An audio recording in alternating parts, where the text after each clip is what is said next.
Bem-vindas e bem-vindos ao Deep Dive. Hoje a gente mergulha numa questão super atual. Como o direito brasileiro decide qual lei usar, a nossa ou a de fora, para coisas bem pessoais, tipo estado civil, capacidade, herança, quando a vida da gente cruza fronteiras, né?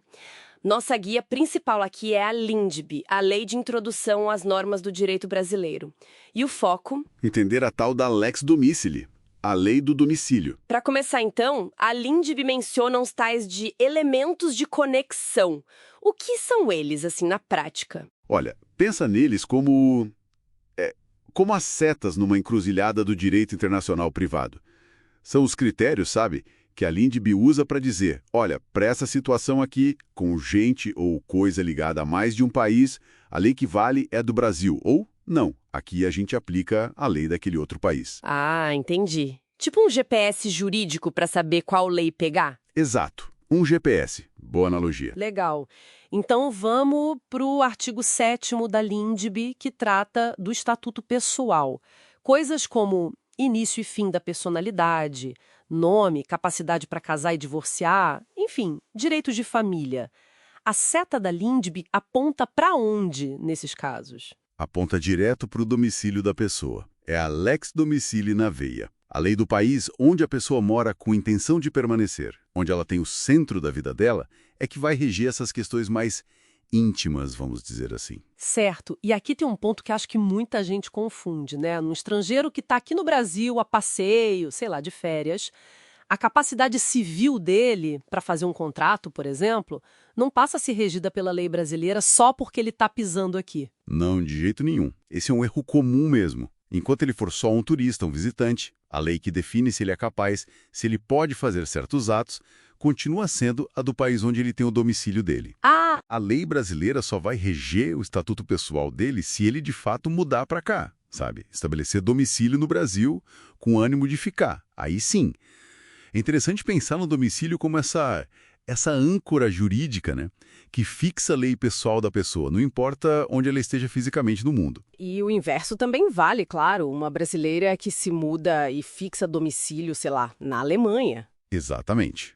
O estatuto pessoal dela, a capacidade para casar, essas coisas, passa a ser regido, em princípio, pela lei alemã, a lei do novo domicílio dela. Mas essa aplicação da lei estrangeira, ela tem limites, imagino.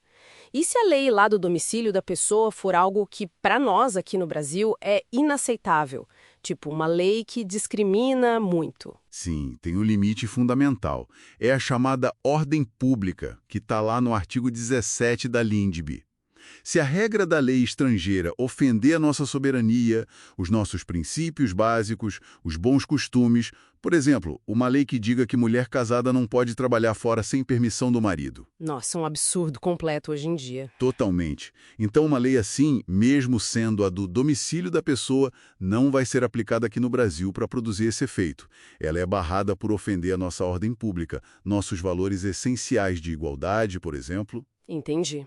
É uma válvula de segurança importante. Essencial. Mudando um pouco de assunto, mas ainda ligado ao domicílio, herança. Um tema sempre complexo, né? A regra geral pelo artigo 10 da LINDB também segue o domicílio. Segue sim como regra geral. O caput do artigo 10 diz que a sucessão por morte ou ausência obedece à lei do país onde o falecido tinha seu último domicílio. Essa lei vai dizer quem herda, quanto herda. E isso vale para tudo, para todos os bens, onde quer que eles estejam? Em princípio, sim. É a ideia da universalidade da sucessão. Uma única lei, a do último domicílio do falecido, para regir a herança toda, seja um apartamento no Brasil, uma conta na Suíça. Mas eu vi que tem exceções importantes aí. Uma delas parece proteger os familiares brasileiros, é isso? Exatamente. O parágrafo 1º do artigo 10 é uma exceção bem interessante. É uma proteção unilateral, digamos. Imagina um gringo domiciliado fora, que morre, mas deixa bens aqui no Brasil. E ele tem, sei lá, esposa ou filhos brasileiros. Certo. Nesse caso específico, a lei brasileira vai poder regular a divisão desses bens que estão aqui no Brasil. Mas só se a nossa lei for mais favorável para esse esposo ou esses filhos brasileiros do que a lei lá do domicílio do falecido. Ah, que interessante. Então a gente compara as leis e aplica a melhor para o brasileiro, mas só para os bens daqui. Isso. É um jeito de garantir uma proteção mínima para os dependentes brasileiros em relação ao patrimônio deixado no país, sabe? Mesmo que a regra geral apontasse para a lei estrangeira. Faz muito sentido. E tem mais uma camada de complexidade na herança, né?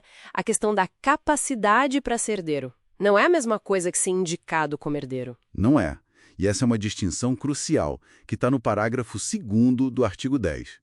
Uma coisa é a lei do domicílio do falecido dizer quem são as pessoas chamadas a herdar, quem está na lista de herdeiros, digamos. Ok. Outra coisa é saber se aquela pessoa específica que está na lista tem capacidade para efetivamente receber a herança. Por exemplo, ela não pode ter sido declarada indigna, ter cometido um crime grave contra o falecido. Entendi. E qual lei decide essa capacidade? Aí que está a diferença. É a lei do domicílio do próprio herdeiro ou legatário. A capacidade de herdar é uma condição da pessoa que vai receber. Então se avalia pela lei pessoal dela, a do domicílio dela. O STJ até já discutiu isso, né? Separou bem as duas coisas. Quem herda, lei do falecido, e quem tem capacidade para herdar, lei do herdeiro. Uau! Então, para resumir a nossa conversa até aqui, o domicílio é realmente central no nosso direito internacional privado, para status pessoal e para herança, mas não é uma regra cega. Tem a barreira da ordem pública, tem essa proteção especial para herdeiros brasileiros com bens aqui e essa nuance da capacidade para herdar, que olha para o domicílio do próprio herdeiro. É um sistema que tenta equilibrar as conexões internacionais com a justiça e os valores locais, né? Perfeito. É exatamente isso. O direito tentando dar conta dessa complexidade das vidas que hoje atravessam tantas fronteiras. E só para não esquecer, para saber o que é domicílio para a lei brasileira, a gente olha para as regras do nosso Código Civil, como a própria Lindeb determina lá no finalzinho do artigo 7º. Certo, a definição de domicílio é a nossa. E para a gente fechar, uma última provocação para o pessoal que nos ouve pensar. A gente falou de aplicar a lei estrangeira quando a Lindb manda, mas o artigo 16 proíbe uma coisa chamada reenvio ou renvoi. Ou seja, se nossa lei diz aplique a lei francesa, a gente aplica a lei francesa sobre casamento, por exemplo, e ponto final. A gente ignora se a regra de direito internacional privado francesa mandaria aplicar a lei brasileira de volta, ou talvez a lei de um terceiro país. É verdade, o Brasil não aceita o reenvio. Pois é, fica a pergunta no ar. Será que essa proibição do reenvio simplifica as coisas ou, quem sabe, às vezes impede uma solução que seria até mais conectada com o caso? Permitir essa devolução ou remissão para outra lei poderia complicar tudo ou, em alguns casos, levar a um resultado mais justo. Fica aí para reflexão. Uma ótima questão para finalizar.